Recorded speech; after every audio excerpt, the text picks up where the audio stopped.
So, for Love is Blind, I have not talked about my thoughts from the finale. And I do kind of want to talk about my thoughts from the finale, but I know this is really, really late. So, sorry for my bad on timing, but I do think that season 8 does deserve to still be talked about, even though people will say it's probably one of the most boring seasons and that the next time producers really need to think about where they film and probably don't do Midwest states that are smaller, because Minnesota, they kind of like knew each other somehow. Some of them did, like through acquaintances, or they just kind of pick people all from one area. Going into that, that's not Love is Blind. I mean, look at Taylor and Daniel. She had suspicions right away, even though they probably didn't meet each other, or he didn't know what she looked like right away, but still.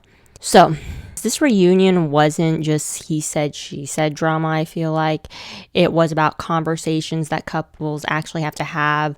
Money, politics, faith, values, the stuff that really determines whether you can build a life with someone. And I felt like that was very clear this season, even though there were a lot of boring parts. There was kind of a heaviness to it, and the entertainment factor, it was a different kind of entertainment, I think. So we start with Taylor and Daniel, still married, still stable, still sweet. He got a tattoo of her squinty eyes. They seem to be happy, but they weren't really the focus of this reunion. Like, obviously, they are the one success out of this season, which is kind of sad to say. But moving forward, Virginia and Devin. Virginia said, I don't at the altar because of political differences and because of some shady behavior. And she didn't just throw that word around. She was careful. She didn't attack his beliefs directly. She just stated hers. LGBTQ plus rights, reproductive rights, religious inclusion. Devin gave a general, my Christian faith tells me to love everyone kind of answer, but that was it. The prenup came up again. She wanted one. He acted like it was this huge betrayal. And the part that really stood out was his boss gave him $1,000 check as kind of a gesture of support or commitment of something, but Devin never told Virginia. His mom told her. So I think he was going to tell her later on that was his plan, but I don't know how I feel about that. So he was trying to present it as thoughtful, but he actually excluded her from that moment, I think. And honestly, this kind of behavior was a pattern because he wasn't showing up for her in conversations about money or values. He was avoiding them or spiritualizing them, just like he was avoiding talking about a check. Okay, moving on. Ben and Sarah, they had a similar dynamic, just a little quieter. Sarah said Ben didn't just disagree with politically, he lacked curiosity. She brought up the fact that his church had a harmful stance on LGBTQ plus people, and he said he didn't remember because it didn't pertain to anyone in his life, except she had literally met one of his gay friends. So what he really meant was he didn't want to deal with it. That's my opinion. And then, like Devin, he used his faith as this soft shield. I've had privilege, I care about people, but nothing deeper. She also revealed that they planned to move in together while she finished a travel nurse contract, and instead of following through, he removed her from Find My Friends and sent her a generic apology. And again, we find out he only reached out before the reunion because, get this, Jimmy from season 6 told him to fix things. It wasn't about closure, it was about optics. In the last video that I had made, I said that in this season, it felt the men really cared about appearances or how things come across so much, and that was really evident in this reunion, in my opinion, especially with Ben and kind of the controversy that he has on social media. Moving forward, Joey and Monica were more about emotional immaturity than politics. She said he never really committed to her, didn't move past the friend zone, and then slid into Madison's DMs after the group mixer. His excuse, I like to check on people, but then both Monica and Madison said he told Monica that Madison was still into him, and when they confronted him together, he tried to act like he'd said nothing, and that's when Monica called it for what it was. Gaslighting. He didn't really defend himself after that, just kind of deflated and gave a half-hearted apology. The whole situation between Joey and Monica, it did kind of feel like a friendship watching this season, like he wasn't really into her, and she kind of said that. And I think it's hard because there's a lot of feelings, obviously, with how quick this experiment is. So there's a lot of emotions and feelings, and there's not really time to slow down and reflect. And so I think now she's kind of reached that point, and obviously at the altar, she said no.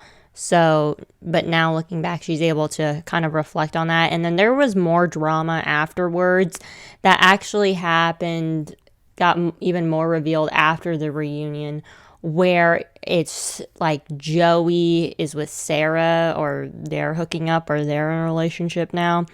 Kind of messy. But moving on, Lauren and Dave were more low key but still complex. She said she was light years ahead of him emotionally, and he agreed. She even defended him from online hate and said he wasn't a narcissist, but she also said he never reached out. He texted her once to say he was wrong, but he never followed up. And yeah, maybe he realized he messed up, but it's hard to believe it wasn't just about saving face at the reunion. That he was sorry for not sticking up for Lauren and like defending her fiercely, because Sarah had done that so much with Ben, and just like Sarah in a way kind of blindly, like fully believed him and put a lot of trust and faith in him and Ben. And Dave was never able to do that with Lauren, and he never really gave her the opportunity to even defend herself or to come around to meet his family or to make things happen, whereas Sarah was defending Ben and doing all of these things. And Dave never did that, and he did call that out at the reunion that he didn't do that. And I thought that was a great moment and that he did it, but I do feel like it did fall flat because of all the things that Lauren had said, where even though he did regret that he ended it or how they ended whatever, he never reached back out. Then there was the love square with Madison, Mason, Alex, and Meg. And honestly, this was exhausting to watch, I think, because it was a little bit of he said, she said, actions, whatever, screenshots. So Madison pulled out printed screenshots from her dress and said, "That's all I could fit in my armpit." So she kind of won by default. It doesn't even matter who was right. She had the receipts, she had the attitude.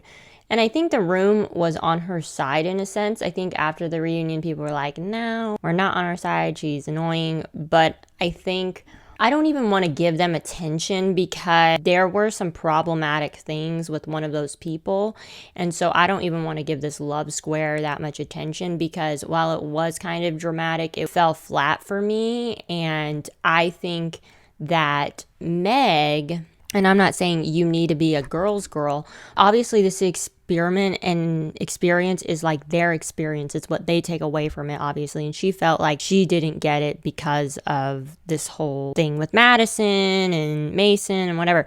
But like the whole thing to me was more about accountability with these people. And these people were messy. And so for me, Meg, I think, could have given more grace, because clearly she was giving a lot of grace and she like ran back kind of to be with Mason, even though that fizzled out.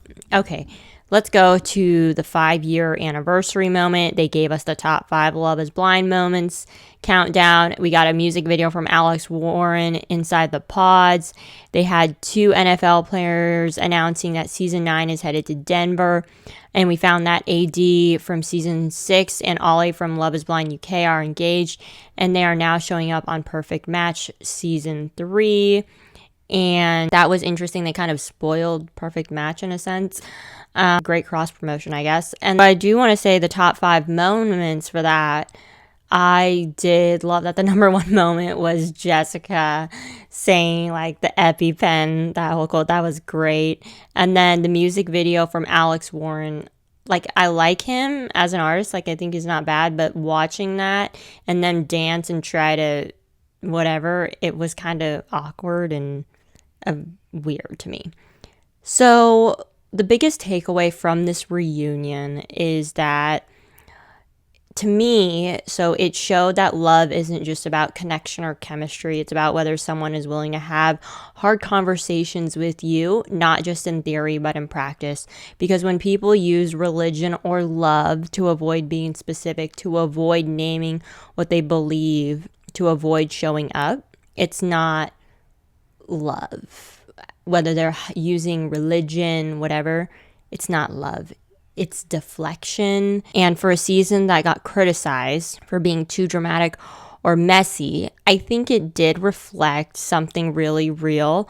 A lot of people are trying to date across theological divides, but this reunion showed what happens when one side won't engage.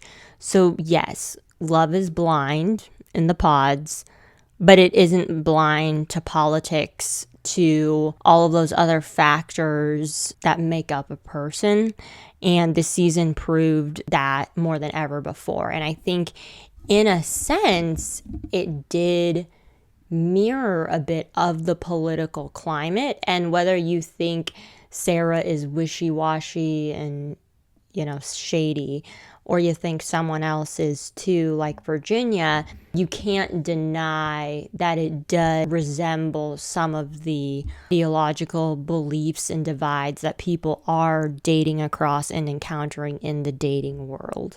So overall, I thought it was a messy season. Obviously, we only had one couple really make it to get married, and that was it. Love was not blind this season.